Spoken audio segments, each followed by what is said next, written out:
Hello everyone, स्वागत है आप सभी का आपके अपने यूट्यूब चैनल पे। आज के इस वीडियो में हम 50 मोस्ट इम्पॉर्टेंट जीके क्वेश्चन करेंगे जो कि हर गवर्नमेंट एग्ज़ाम के लिए काफ़ी इम्पॉर्टेंट है। अगर आप किसी भी एग्ज़ाम की तैयारी कर रहे हैं तो यहाँ से क्वेश्चन आते हैं और आगे भी आते रहेंगे। तो चलिए शुरू करते हैं आज का हमारा वीडियो, जिसमें हम 50 मोस्ट इम्पॉर्टेंट जीके क्वेश्चन करेंगे। संविधान का कौन सा अनुच्छेद अस्पृश्यता के उन्मूलन से संबंधित है? ऑप्शन है आर्टिकल 14, आर्टिकल 17, आर्टिकल 19, आर्टिकल 21। तो जो संविधान का अनुच्छेद है 17, वो अस्पृश्यता के उन्मूलन की बात करता है।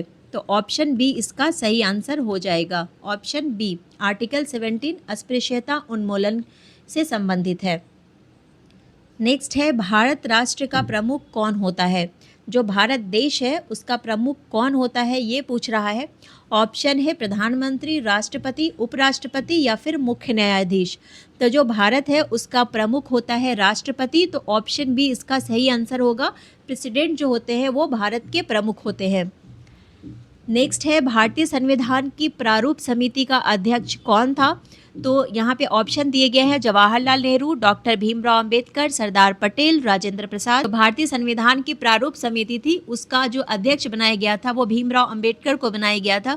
तो ऑप्शन बी इसका सही आंसर होगा। नेक्स्ट है, संविधान का कौन सा भाग मौलिक अधिकारों से संबंधित है? भाग 2, भाग 3, भाग 4 या फिर भाग 5। तो यहाँ पे ऑप्शंस दिए गए हैं जिसमें ऑप्शन बी इसका सही आंसर होगा। जो भाग 3 है वो मौलिक अधिकार से संबंधित है और अनुच्छेद 12 से 35 तक में मौलिक अधिकार को रखा गया है और भाग 3 में रखा गया है। भारतीय संविधान में कुल कितने मूल कर्तव्य का उल्लेख है? ऑप्शन है 10, 11, 12 या फिर 9। तो जो भारतीय संविधान है, इंडियन कॉन्स्टिट्यूशन है, उसमें जो फंडामेंटल ड्यूटीज़ मेंशन की गई है वो टोटल 11 है। तो ऑप्शन बी इसका सही आंसर होगा। नेक्स्ट है, राज्य के मुख्यमंत्री की नियुक्ति कौन करता है? ऑप्शन है प्राइम मिनिस्टर, प्रेसिडेंट, गवर्नर या फिर स्पीकर। प्रधानमंत्री, राष्ट्रपति, राज्य का गवर्नर या फिर स्पीकर। तो जो राज्य के चीफ मिनिस्टर होते हैं, जो स्टेट चीफ मिनिस्टर है, उसकी नियुक्ति जो करता है वो गवर्नर के द्वारा की जाती है। तो ऑप्शन सी इसका सही आंसर होगा, गवर्नर। वहीं प्रधानमंत्री की नियुक्ति जो प्राइम मिनिस्टर होते हैं उसकी नियुक्ति प्रेसिडेंट के द्वारा की जाती है। प्रधानमंत्री की नियुक्ति राष्ट्रपति के द्वारा की जाती है। वहीं राज्य स्तर पर मुख्यमंत्री की नियुक्ति गवर्नर के द्वारा की जाती है। तो ऑप्शन सी इसका सही आंसर होगा। नेक्स्ट है, किस अनुसूची में दल बदल विरोधी कानून दिया गया है? ऑप्शन है 8th schedule, 10th schedule, 9th schedule या फिर 7th शेड्यूल। तो दल बदल विरोधी कानून जो है वो अनुसूची 10 में दिया गया है। ऑप्शन बी इसका सही आंसर होगा। नेक्स्ट है, संविधान में आपातकालीन प्रावधान किस अनुच्छेद से संबंधित है? ऑप्शन है आर्टिकल 32, आर्टिकल 352, आर्टिकल 356 या फिर आर्टिकल 360। तो जो आपातकालीन प्रावधान है वो आर्टिकल 352 से संबंधित है।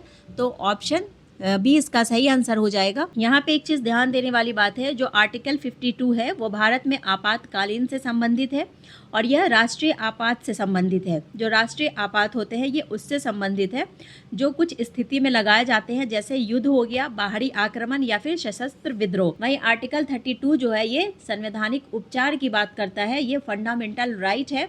और आर्टिकल 32 ये कहता है कि अगर किसी भी नागरिक का फंडामेंटल अधिकार जो है, वहीं आर्टिकल 32 जो है ये संबंधित है संवैधानिक उपचार से। आर्टिकल 32 ये कहता है कि अगर किसी भी नागरिक के मौलिक अधिकार का हनन हुआ है तो वो सीधा सुप्रीम कोर्ट या हाई कोर्ट जा सकता है। ठीक है, तो आर्टिकल 32 संवैधानिक उपचार की बात करता है और डॉक्टर भीमराव अंबेडकर ने इसे संविधान की आत्मा कहा था। वहीं आर्टिकल 356 ये राष्ट्रपति शासन से संबंधित है। राष्ट्रपति शासन में केंद्र सरकार को राज्य सरकार को बर्खास्त करने और राज्य के प्रशासन को सीधे अपने नियंत्रण में लेने की शक्ति होती है। यह तब लागू होता है जब राज्य की संवैधानिक मशीनरी विफल हो जाती है। जब ऐसा लगता है, केंद्र को ऐसा लगता है कि राज्य जो है वो संवैधानिक रूप से अपने शासन को नहीं चला पा रहा है, उसका प्रशासन नहीं संभल रहा है, वहाँ की सरकार गिरती है और वहाँ पे राष्ट्रपति शासन लागू हो जाता है। तो राष्ट्रपति शासन का संबंध आर्टिकल 356 से है। वहीं आर्टिकल 316 ये वित्तीय आपात से संबंधित है। अगर किसी देश में क्राइसिस आ जाती है तो वहाँ पे आर्टिकल 360 के तहत वित्तीय आपातकाल घोषित किया जाता है। भारत में अभी तक कोई भी वित्तीय आपातकाल नहीं लगाया गया है। ठीक है, आगे बढ़ते हैं। राज्यसभा में राष्ट्रपति द्वारा कितने सदस्य नामित किए जाते हैं? ऑप्शन है 10, 12, 15 या फिर 2। तो जो राज्यसभा है उसमें राष्ट्रपति द्वारा 12 सदस्य को नामित किया जाता है, जो कि साहित्य, विज्ञान, कला और समाज सेवा से संबंधित होते हैं, इन क्षेत्रों से संबंधित होते हैं। नेक्स्ट है, मौर्य साम्राज्य का संस्थापक कौन था? ऑप्शन है बिंदुसार, अशोक, चंद्रगुप्त मौर्य या फिर हर्षवर्धन। तो जो मौर्य साम्राज्य है उसका जो संस्थापक था वो चंद्रगुप्त मौर्य था, तो ऑप्शन सी इसका सही आंसर होगा। नेक्स्ट है, प्लासी का युद्ध कब हुआ था? ऑप्शन है 1755, 1757, 1761 या फिर 1772।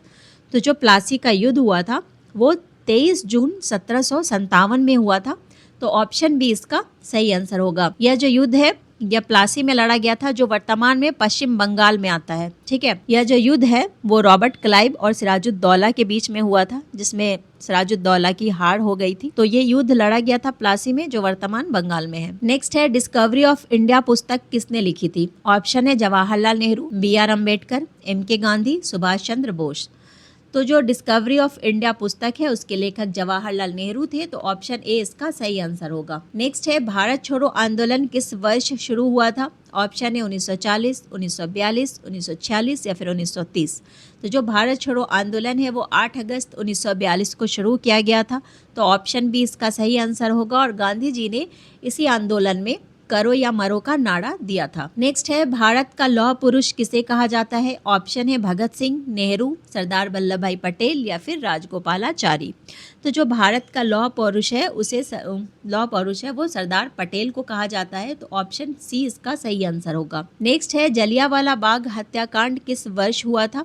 ऑप्शन है 1917, 1919, 1921 या फिर 1930। तो जो जलियांवाला बाग हत्याकांड है वो 1919 में हुआ था और 13 अप्रैल 1919 को हुआ था। यह घटना जलियांवाला बाग हत्याकांड के नाम से जाना जाता है और यह अमृतसर में हुआ था। जो जलियांवाला बाग था वो अमृतसर में था, अब वहीं ये घटना 13 अप्रैल 1919 को हुई थी, जिसमें जनरल डायर ने गोली चलाने का आदेश दिया था और सारे लोग इसमें मारे गए थे। तो ये इसका आंसर हो जाएगा बी 1919, 13 अप्रैल 1919। नेक्स्ट है, आखिरी मुगल सम्राट कौन थे? ऑप्शन है शाह आलम द्वितीय, बहादुर शाह प्रथम, बहादुर शाह जफर या फिर औरंगजेब। तो आखिरी मुगल सम्राट जो है वो बहादुर शाह जफर थे, तो ऑप्शन सी इसका सही आंसर होगा। नेक्स्ट है, गौतम बुद्ध को ज्ञान की प्राप्ति कहाँ हुई थी? लुम्बिनी में, कुशीनगर में, बोध गया में या फिर सारनाथ में। तो गौतम बुद्ध को जो ज्ञान की प्राप्ति हुई थी वो बोध गया में बोधि वृक्ष के नीचे हुई थी, तो ऑप्शन सी इसका सही आंसर हो जाएगा। नेक्स्ट है, हड़प्पा सभ्यता की खोज किस वर्ष हुई थी? ऑप्शन है 1920, 1921, 1935 या फिर 1905। तो जो हड़प्पा सभ्यता है उसकी खोज 1921 में की गई थी और प्रथम स्थल हड़प्पा खोजा गया था, इसीलिए इस सभ्यता का नाम हड़प्पा सभ्यता दिया गया। तो इसकी खोज 1921 में की गई थी। इसके बाद जो दूसरी खोज हुई वो मोहनजोदड़ो की हुई, जो 1922 में हुई थी और यहाँ से इस सभ्यता के बारे में जानकारी मिलती है मोहनजोदड़ो से। ठीक है, तो ऑप्शन बी इसका सही आंसर होगा। नेक्स्ट है, ब्रह्म समाज की स्थापना किसने की थी? ऑप्शन है केशव चंद्र सेन, राजा राम मोहन राय, स्वामी विवेकानंद या फिर ईश्वर चंद विद्यासागर। तो जो ब्रह्म समाज है उसकी स्थापना राजा राम मोहन के द्वारा की गई थी, तो ऑप्शन बी इसका सही आंसर होगा। नेक्स्ट है, 1857 की क्रांति को भारत का प्रथम स्वतंत्रता संग्राम किसने कहा था? ऑप्शन है बाल गंगाधर तिलक, वीडी सावरकर, जवाहरलाल नेहरू या फिर RC मजुमदार। तो जो वीडी सावरकर है उन्होंने 1857 की क्रांति को प्रथम स्वतंत्रता संग्राम कहा था, तो ऑप्शन बी इसका सही आंसर होगा। नेक्स्ट है, बंगाल विभाजन कब हुआ था? ऑप्शन है 1880, 1885, 1890 या फिर 1905। तो जो बंगाल का विभाजन है वो 1905 में लॉर्ड कर्जन के द्वारा किया गया था, तो ऑप्शन डी इसका सही आंसर होगा। नेक्स्ट है, भारतीय राष्ट्रीय कांग्रेस की स्थापना किसने की थी? इसके संस्थापक कौन थे? ऑप्शन है A.O. ह्यूम, मोतीलाल नेहरू, दादा भाई नौरोजी, बाल गंगाधर तिलक। तो जो भारतीय राष्ट्रीय कांग्रेस है उसके संस्थापक A.O. ह्यूम थे, तो ऑप्शन ए इसका सही आंसर होगा। नेक्स्ट है, बंगाल विभाजन किस वर्ष हुआ था? ये रिपीटेड क्वेश्चन है। ऑप्शन है 1903, 1905, 1907, 1911। तो ऑप्शन बी हो जाएगा, 1905 में बंगाल का विभाजन किया गया था। नेक्स्ट है, कौन सा अधिनियम मुसलमानों को पृथक निर्वाचन व्यवस्था प्रदान करता था? ऑप्शन है Indian council act 1892, government of India act 1935, Indian council act 1909 या फिर रॉलेट एक्ट 1919। तो जो मुसलमानों को पृथक निर्वाचन व्यवस्था प्रदान किया गया था वो इंडियन काउंसिल एक्ट 1909 के द्वारा किया गया था, जिसे हम मार्ले मिंटो सुधार के नाम से भी जानते हैं। तो ऑप्शन सी इसका सही आंसर हो जाएगा। नेक्स्ट है स्वराज मेरा जन्मसिद्ध अधिकार है का नारा किसने दिया था? ऑप्शन है बाल गंगाधर तिलक, महात्मा गांधी, सुभाष चंद्र बोस या फिर लाला लाजपत राय।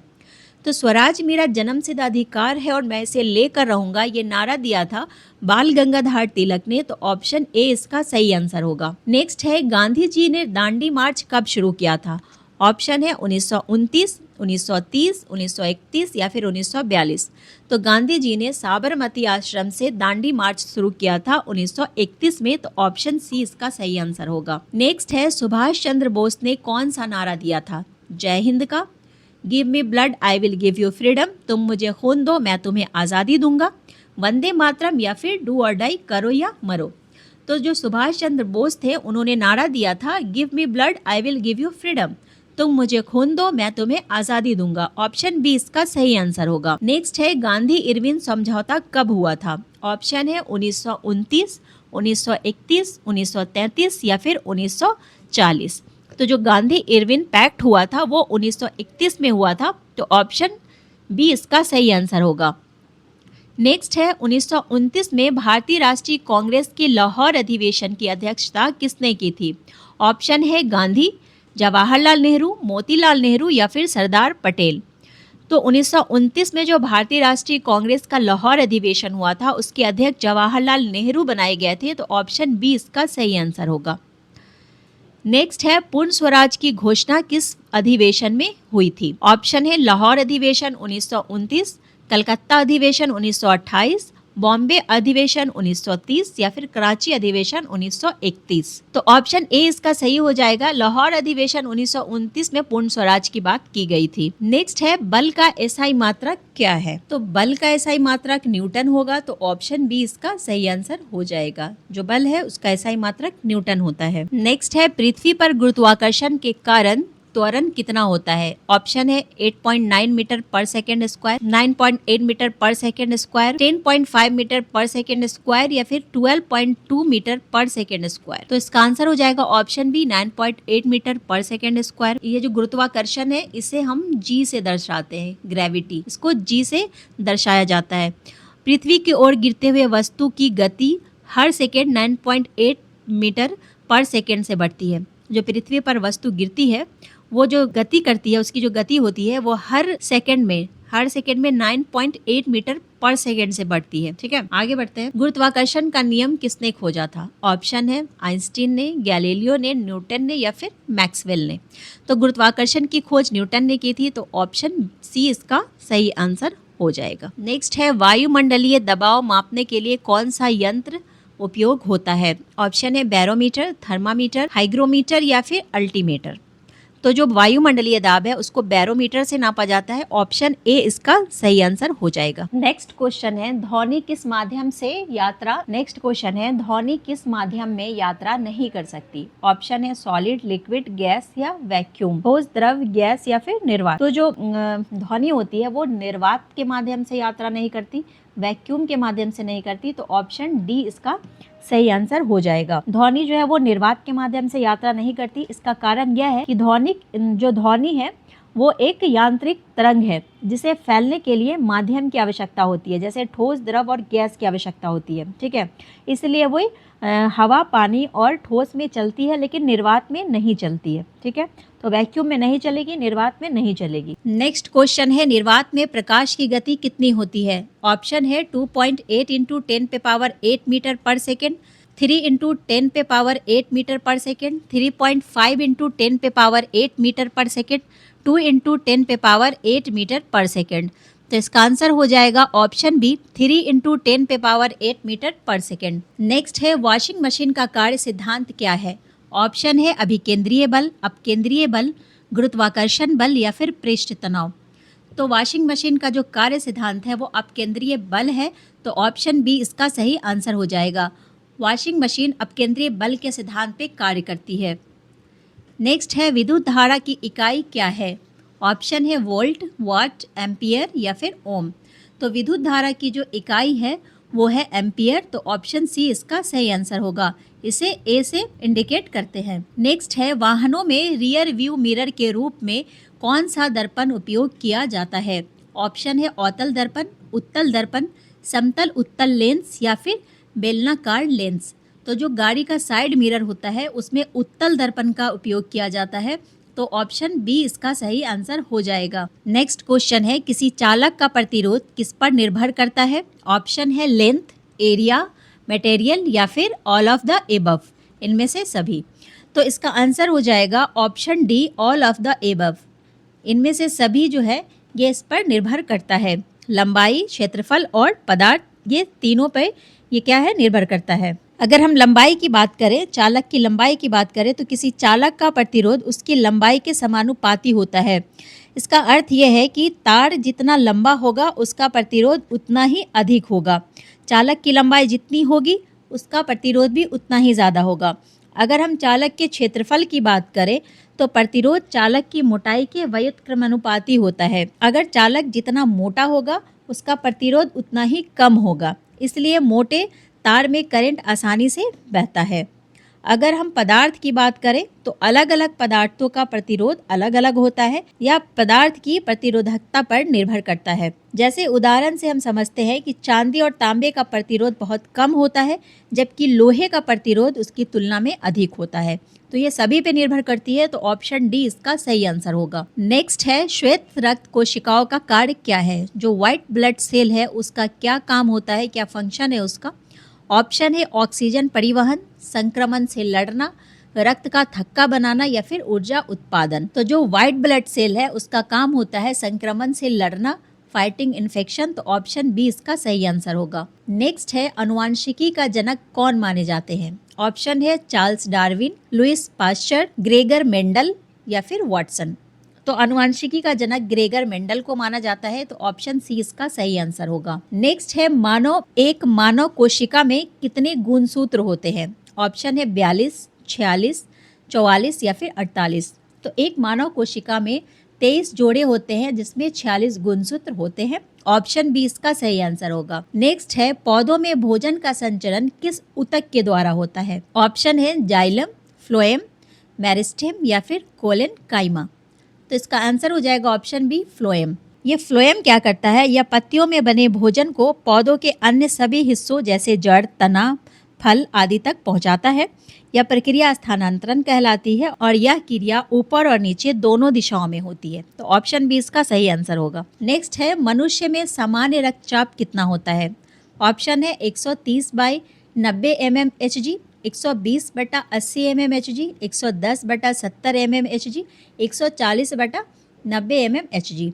तो मनुष्य का जो सामान्य रक्तचाप होता है, नॉर्मल जो ब्लड प्रेशर होता है, वो 120/80 होता है, तो ऑप्शन बी इसका सही आंसर होगा। नेक्स्ट है वसा का पाचन किस अंग में मुख्य रूप से होता है।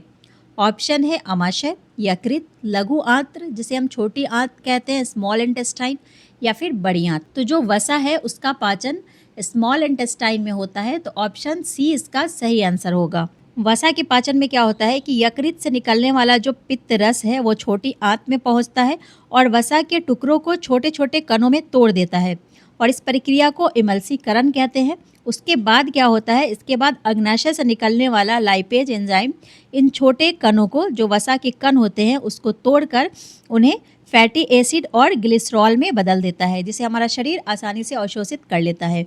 तो वसा का पाचन छोटी आंत में मुख्य रूप से होता है, ऑप्शन सी होगा। नेक्स्ट है इंसुलिन किस अंग से स्रावित होता है। ऑप्शन है यकृत, अग्नाशय, वृक्क या फिर थायराइड। तो जो इंसुलिन है वो अग्नाशय से स्रावित होता है, पेनक्रियास से होता है, ऑप्शन बी इसका सही आंसर हो जाएगा। नेक्स्ट है मनुष्य के शरीर में कुल कितनी हड्डियां होती हैं। ऑप्शन है 204, 206, 208 या फिर 210। तो मनुष्य के शरीर में 206 हड्डियां होती हैं, ऑप्शन बी इसका सही आंसर होगा। एक छोटे बच्चे जो जन्मजात शिशु होते हैं उसके बॉडी में 270 हड्डियां होती हैं, लेकिन जैसे जैसे वो बड़ा होता है कुछ हड्डियां आपस में जुड़ जाती हैं और एक वयस्क के बॉडी में 206 हड्डियां होती हैं। नेक्स्ट है प्रकाश संश्लेषण में कौन सी गैस अवशोषित होती है। ऑप्शन है ऑक्सीजन, नाइट्रोजन, कार्बन डाइऑक्साइड या फिर हाइड्रोजन। तो जो प्रकाश संश्लेषण की क्रिया होती है उसमें कार्बन डाइऑक्साइड अवशोषित होता है। प्रकाश संश्लेषण में ऑक्सीजन को छोड़ा जाता है और कार्बन डाइऑक्साइड को अवशोषित किया जाता है। नेक्स्ट है डीएनए का पूरा नाम क्या है? ऑप्शन है deoxyribonucleic acid, dynamic nucleic acid, dinucleic acid या फिर डाईऑक्सीजन न्यूक्लिक एसिड। तो जो डीएनए है हमारा उसका पूरा नाम है डाईऑक्सीराइबोन्यूक्लिक एसिड। तो ऑप्शन ए इसका सही हो जाएगा। मिलते हैं नेक्स्ट वीडियो में 50 मोस्ट इंपॉर्टेंट क्वेश्चन के साथ। जब तक के लिए धन्यवाद।